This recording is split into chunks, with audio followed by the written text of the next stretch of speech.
Welcome in to week 2 of Tampa 2. Casey Phillips here, staff writer Bree Dix. And again, this is our new show we are doing every week. We shoot these on Friday morning to talk about everything that has happened in the past week, everything you need to know leading up into the next game, which now this one, a much anticipated one, the division rivalry. Ooh, yes. We have a lot to talk about with that. Before we get to the Saints game, let's take a look back at the Cowboys win and some of the big takeaways that you had after watching that game, the things that stood out to you of why the Bucs were able to come away with a win and maybe what it says about this team moving forward. Yeah, well, offensively, I think the Bucs started out a little bit slow, but then they were able to take advantage of Cowboys coverage, attack the perimeter with receivers on screens, the out routes, and then they were able to run the ball effectively. They were able to create that balanced attack. And even when the Cowboys started to have effectiveness up front with pressure with Micah Parsons getting those sacks, then they added extra bodies. They were able to use wide receivers on stock blocks. They used tight ends on chips. They pulled offensive linemen, which Bree is a sucker for the pin and pull, so was very excited to see that.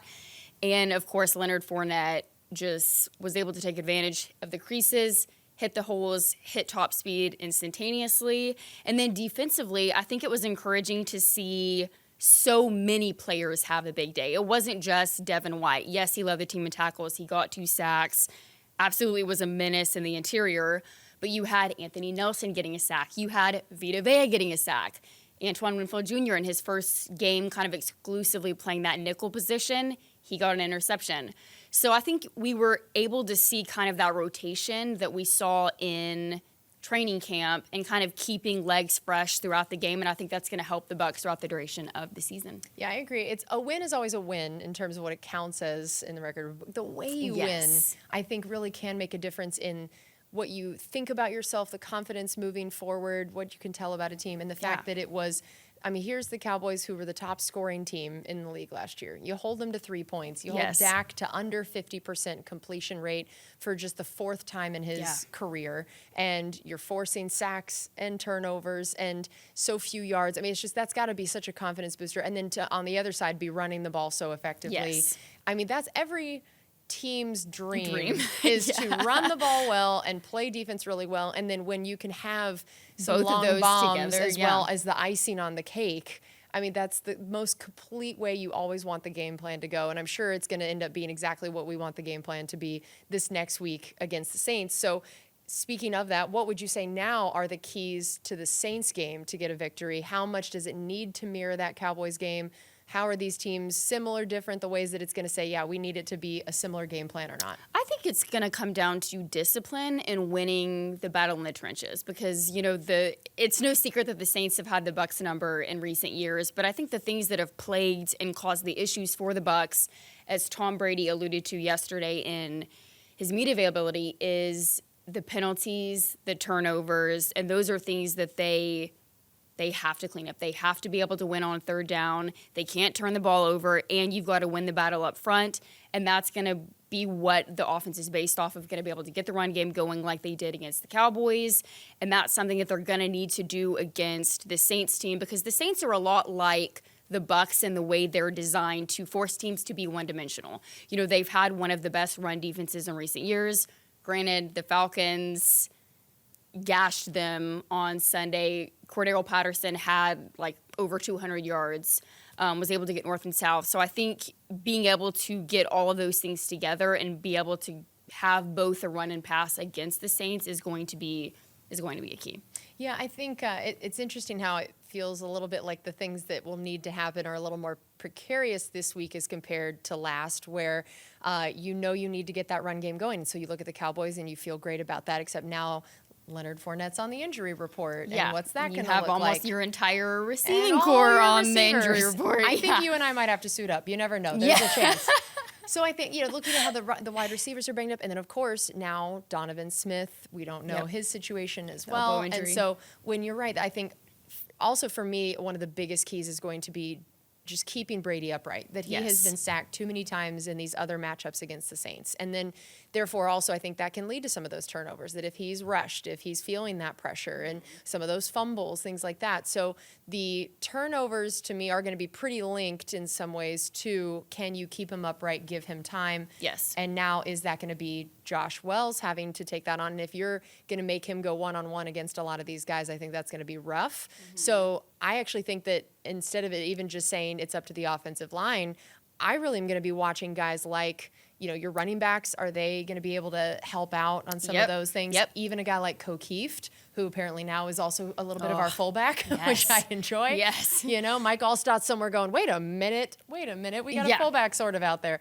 So I think that watching some of those other guys have to step up to add some help, the other tight ends, that it's going to be, don't leave them out on an island. Yes. And you're going into New Orleans, which is notoriously loud, hard to play with. Dome is you insane. Still have a newer offensive line together. That whole interior is still getting the hang of this. That in terms of their communication, and I know that coaches and players alike said that it went really well last week. But we have seen that New Orleans is so good at creating those pre-snap penalties just because of the noise. Yes. And so when you need to keep Brady upright, the communication, to me, is just going to be so important among that offensive line, and getting guys like the running backs and the tight ends in helping set them up for that. Yeah.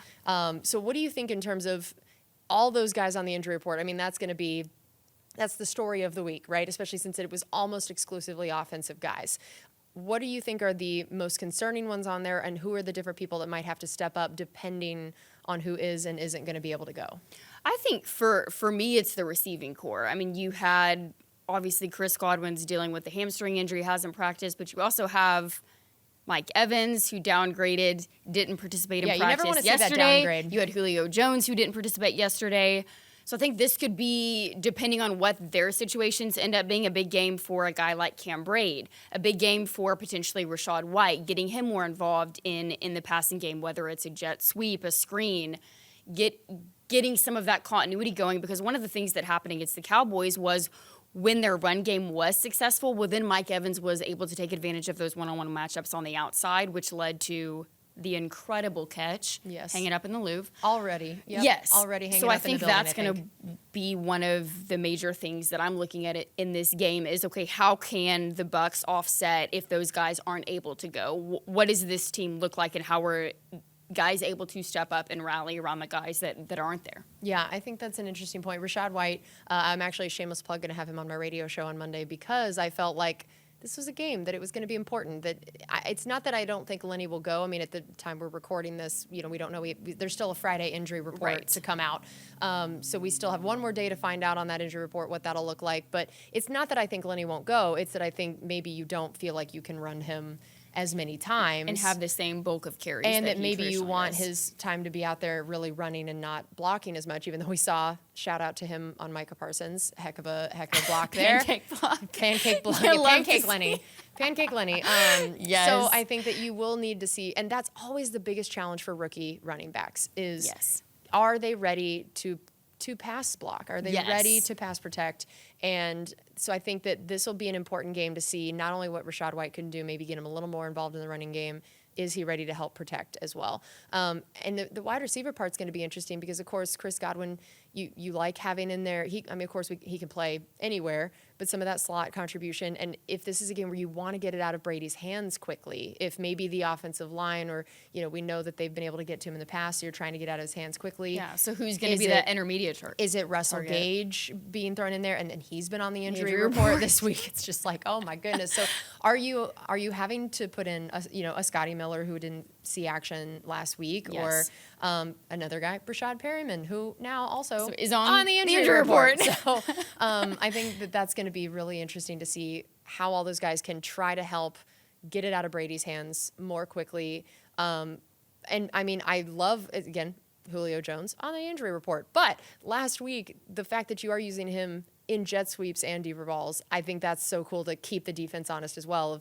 You don't know. I mean, I don't know that any of us expected to see Julio looking quite as, I don't know, young and spry as he did on some of those. route, wow. Yeah, to be able blazing down the field. go route. Yeah, his speed in training camp. I know they measure all that, which I also love. Guys will go ask during practice, hey, what was my speed on that? Hey, what was my speed on that? Because they're tracking it at all times. That's one of my favorite things. So we've talked a little bit about some of these matchups and what's going to be important for the Bucs. Individual biggest matchups by players or position groups, what stands out to you? I think to start, one of my personal favorites is, of course, Tristan Wirfs versus Cam Jordan. Cam Jordan has established himself as one of the most dominant defensive ends in the league. Granted, last year he didn't quite have the reign of terror that he usually has towards the beginning of the season, but he finished out the year with 8.5 sacks in 4 games. Was an absolute menace, led that defense. So I think one of the biggest things he does is he baits offensive tackles. You know, he'll use power, he'll use one move, and then he'll transition to an arm over, and he gains that leverage. So it's Tristan Wirfs, how is he able to counter that? How is he able to stay dominant and get his pad level right? And Tristan Wirfs in his own right is, I mean, all-pro last season, had a heck of a year, didn't allow a sack in week 1. So is he able to continue to hold his own against one of the best in the league? And then we still obviously don't know on Lenny's status for the game on the injury report. But if he does go, for me, one of the biggest things is Leonard Fournette in a one-on-one against Demario Davis in some of that pass protection, because Demario Davis is, on his inside blitzes, he is absolutely lethal. The A-gap, and I think it's getting to the point in the NFL where running backs cannot even be in a one-on-one matchup with him because he is so dominant. You're having to almost consider him as a down lineman, to where it's like, all right, offensive tackle, you got this. You know, putting an offensive lineman against him, because he's just quickly able, I mean, he runs through people.